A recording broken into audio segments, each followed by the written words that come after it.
Hi, everybody. Welcome to the Nick the Brave Chemo Kitties and Canines podcast. I'm your host, Nick the Brave. As someone battling cancer, I know how important it is to stay positive in the rough times. This is the only podcast that looks at the heroes behind the scene who help people that need it the most. Hi, everyone. Welcome to the Nick the Brave Chemo Kitties and Canines podcast. I'm your host, Nick the Brave. And today, my guest is Bryan. Ellen co-hosts the morning show Great Day, Washington on WUSA 9. Welcome to the podcast, Ellen. Thank you so much for having me, Nick. I'm so excited that you asked to be here tonight. I know I introduced you a little, but could you tell a little more to the listeners about yourself? Absolutely. I would love to. So as you mentioned, I co-host a show. We're a lifestyle show called Great Day Washington. So we're Monday through Friday, and we do fun things like fitness and inspirational messages, entrepreneurs. We have a lot of Christmas gift ideas on this show right now. And then in addition to that, I'm also a health coach. So I help people one-on-one get more in control of how they're feeling every day in their lives, and also a speaker and author. So I'll share that message on stage too to try to reach a larger audience at once. So I keep myself busy, not as busy as you, Nick. I'm also an author. I'm writing a book too. Oh, congratulations. This podcast is about people who help others. You have many things going on in your life. How do you strive to help other people as you do all your jobs that you do? It can be hard sometimes, right? To find the energy to keep up and to inspire other people. But I really like the job of co-hosting a television show from the entrepreneur side. So we help a lot of businesses get their message out and kind of help them market. And I really love finding like the small businesses people don't necessarily know about, and then helping them, because it's hard to do a television segment. There's kind of a craft and art to it. And so I try to really help them like pump up the message so that they can, bring in more business. So I like it from that perspective for the television. The health coaching, the entire thing feels like just helping someone become who they want to be. So it's not just you can lose weight during it, but it's like, I feel better because I'm exercising, I'm eating the right things, my relationships are stronger, and their career, we focus on their career too. So that job definitely feels like I'm helping people, and I love that. What made you get on the positivity track? I think when I was young, I was 11 years old, and my oldest sister was outside during a storm while she was working on a golf course, and she was struck by lightning. And so she was 17 at the time. And when she was hit, she had a brain injury from it, an anoxic brain injury, and she was paralyzed. And still to this day, she survived the strike, but has been paralyzed for more than 20 years since. That was back in 2000. So I grew up with a sister since I was 11 who had to struggle just to nod her head yes and no to tell us answers. She still can't talk today either. And I think when I wake up in the morning and I don't want to get out of bed because it's going to be a busy day and I'm kind of stressed about it, I think about my sister who would love to just be able to sit up in bed. And I think, wow, this is such a blessing just to wake up and be able to get up and do what I'm about to do. And so I think when you grow up with a sibling like that, it's impossible not to have that sort of positivity every day, because I feel like it would be a slap in the face to my sister if I was just negative and complaining about things, because truly I have nothing to complain about. We are in control, of our own attitudes. It's the one thing you can control, not what happens to you. You can't control that lightning strike. You can control how you respond to it. What is the biggest impact you've had in people's lives, and how do you think you've done that? So might be weird, Nick. A decade ago this summer, I was Miss Ohio. I was crowned Miss Ohio, and I competed at Miss America.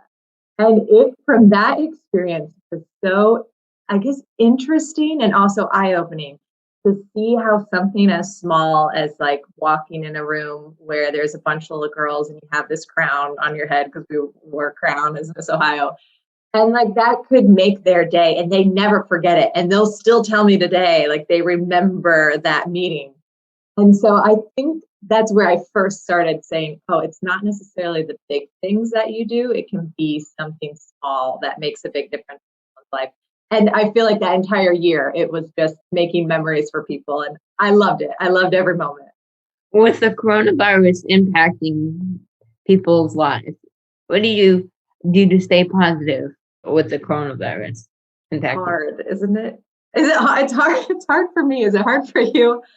Because everything, that's normal has been taken away. So I have found going for a walk to be the biggest help, because this is actually where I broadcast in the morning. And so, after a while of being here, unless I'm in studio, my co-host and I switch back and forth. But like, I have to get outside. I'm not a good work from home person. I can't do it very well. So an afternoon walk has really helped me through this time of taking the dog out, getting some fresh air, and just, releasing what you can't control, and, coming back, I'm ready to get back to work. Me and my mom think it's funny. I was the one who was wearing the mask. Always. Oh. So now everyone else now we all are. So I don't feel weird anymore. Yeah, that's great. In your work, you find yourself dealing with all sorts of people. And as you deal with them, some are more positive than others. Mm-hmm. What do you do to stay positive with the negative people that might be out there? And we know there are those negative people, unfortunately, right? And it can be a drain to you if you are around them all the time. I find, though I have very public careers that, it's more in front of thousands of people, I suppose. I have to come home and just be by myself and my husband, but we both like our alone time.